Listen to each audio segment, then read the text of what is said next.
Welcome back to Hannity here with reaction to our opening monologue and the new developments in this massive corruption, Uranium One scandal. The author of now the best-selling book, Vengeance, former Speaker of the House, Fox News contributor Newt Gingrich. Mr. Speaker, you know, I know the Clintons have gotten away with an awful lot in their career.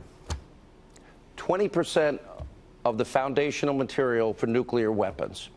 The media has ignored this. Meanwhile, they have had no evidence. Russia, Russia, Russia, the danger of Vladimir Putin, the danger of Russia. What do you make of all this? Well, I think we're on the edge of the greatest corruption scandal in American history. Bigger than the scandal in the 1920s about the Teapot Dome, bigger than Grant's presidency in the 1870s. I don't know of any occasion that had the scale of scandal, and you see it building.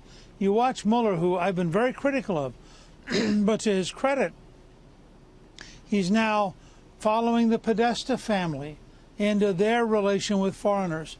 He's beginning to follow other cases that are very different.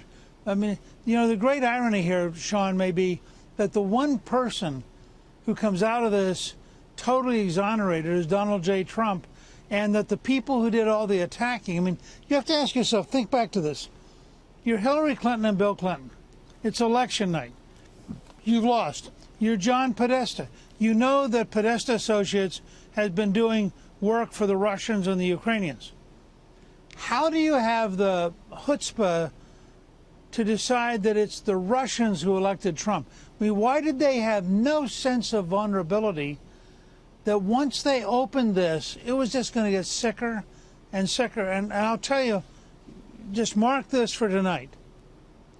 The breaking point will come when the Congress has the courage to demand that every donation to the Clinton Foundation be published, and we learn how tremendous the level of foreign influence buying was and how unbelievable it was and what a threat that is to the American democracy. It seems that there could be no longer, now finally the House and finally the Senate, and I'm kind of assuming and interpreting from the Attorney General's comments that the investigation is here.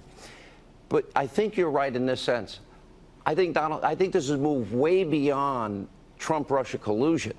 Now, I don't like investigative creep. I've been very clear about it. I know that now it's about Paul Manafort's financial dealings from long before he was with Trump and the Podesta Group.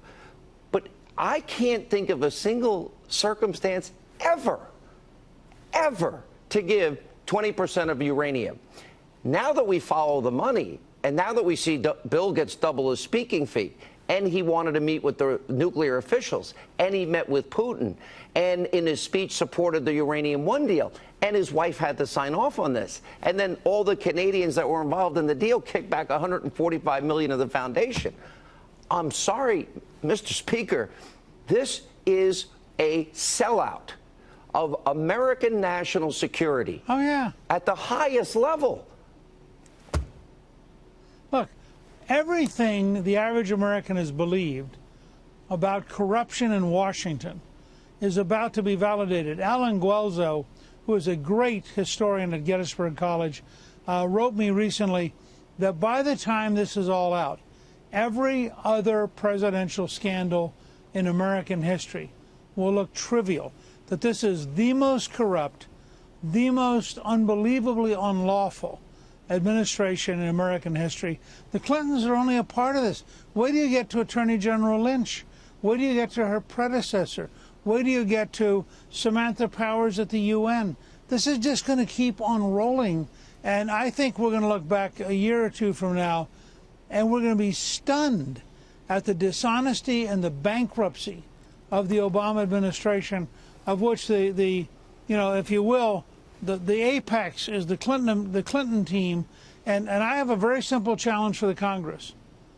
Get all of their donations on the record.